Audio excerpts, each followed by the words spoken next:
അല്ല ശിവേട്ടൻ പണ്ടാറ ബുദ്ധിക്കാരനല്ലേ? ഞാൻ ചോദ്യം അങ്ങോട്ട് ചോദിച്ചോട്ടെ. ഓക്കെ, സോ മുംബൈയിലെ ആഷ് പുഷ് ലൈഫിനപ്പുറം എന്താണ് വീണ നന്ദകുമാർ എന്ന പെൺകുട്ടി? ഡിസ്ക്രൈബ്. അത് ഉത്തരം പറ. അത് പറങ്ങട്. എല്ലാത്തിൻ്റെ ഒരു മിക്സ്ചറാണ് ഞാൻ. എനിക്ക് മോഡേൺ ലൈഫും ഇഷ്ടമാണ്, നാടൻ ലൈഫും ഇഷ്ടമാണ്. കാലത്തിനനുസരിച്ച് കോലം കെട്ടണ്ടേ?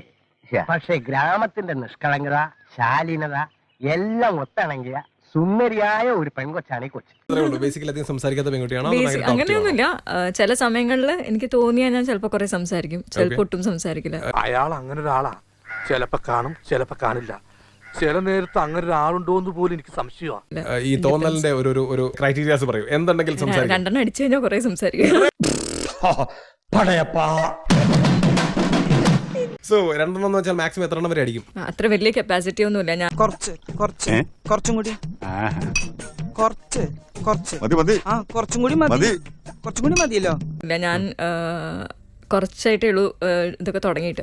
മോനെ ഇതൊക്കെ ഒന്ന് തുടങ്ങി കിട്ടാനേ ബുദ്ധിമുട്ടുള്ളൂ. അത് കഴിഞ്ഞാ പിന്നെ ഭയങ്കര സുഖല്ലേ. Favourite brand? ഞാൻ ബിയറാണ് കുടിക്കുക. തോന്നി അതങ്ങനെ വരൂ, അതങ്ങനെ സംഭവിക്കൂ. ഈ ലോകത്തിന്റെ ഒരു പോക്കേ. 2 ബിയർ അടിച്ചാൽ സംസാരിക്കും. ದೊಡ್ಡಪೇಟೆ ಶ್ರೀನಿವಾಸ ಅಲ್ಲರಿ ನಾಗೇಂದ್ರ, ವಿಜಯವಾಡ ಅಲ್ಲುಡು ಕೊಪ್ಪ, ಯದುಗುರಿ ವೆಂಕಟೇಶ್ವರ ರಾಜಶೇಖರ ರೆಡ್ಡಿ, ಸೋಮಶೇಖರ ರಾಜಶೇಖರ തുണിതിരിക്കോ. ഇറങ്ങി പോടാ പുല്ലേ. തൽക്കാലം